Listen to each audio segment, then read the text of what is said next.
Hello everyone, this is me Tanu. Welcome back to my another new video. আজকে আবারও তোমাদের সাথে একটা রেসিপি শেয়ার করব। তো চলো দেখতে থাকো।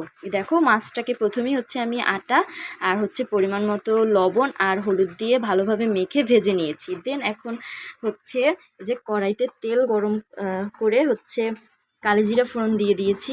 এখন আমি মশলাটা অ্যাড করে দিব। আর এই মশলাটার ভিতর কী কী ছিল তো চলো আগে অ্যাড করি, দেন তোমাদের সাথে শেয়ার করি। তো এখানে মশলার ভিতর ছিল হলুদ, মরিচের গুঁড়া আর পরিমাণ মতো লবণ, জিরা গুঁড়া, ধনিয়া গুঁড়া আর আদা বাটা।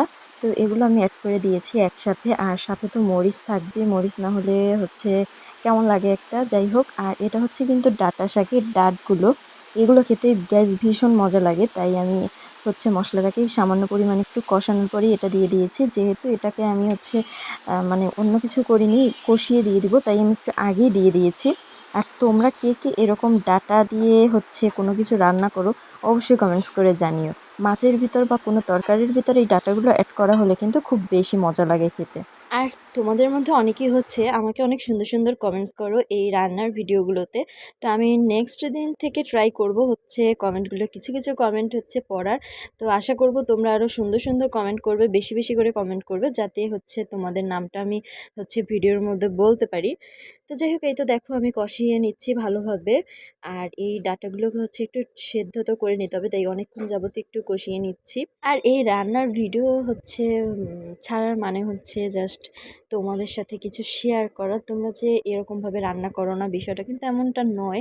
তোমরা অবশ্যই এরকমভাবে আমি নতুন কোনো রেসিপি যখন করি সেটা তো বলেই দিই যে এটা নতুন, বা এরকমভাবে কেউ খেয়েছো কি না। তবে এটা সাধারণ রান্না। সাধারণ রান্না বলতে গেলে সবাই এইভাবে, কম বেশি সবাই এভাবেই বেশিরভাগ রান্না করে। তবে আবার অনেকেই আছে যারা একদমই রান্না পারে না বা কিছু, তাদের জন্য হয়তো মানে কিছুটা সাহায্য হলেও হতে পারে।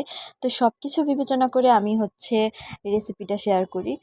আর আমার ভিডিওগুলো তোমাদের কাছে কেমন লাগে অবশ্যই একটু কমেন্টস করে জানিও। আসলে মানুষ একটু ভালো বললে বা কারো যদি ভালো লাগে এরকম বিষয়টা থাকে, তাহলে কিন্তু কাজের প্রতি অনেকটা আগ্রহ বেড়ে যায়, যে না এটা করব বা এরকম একটা সফলতা আসবে, এরকম কিছু।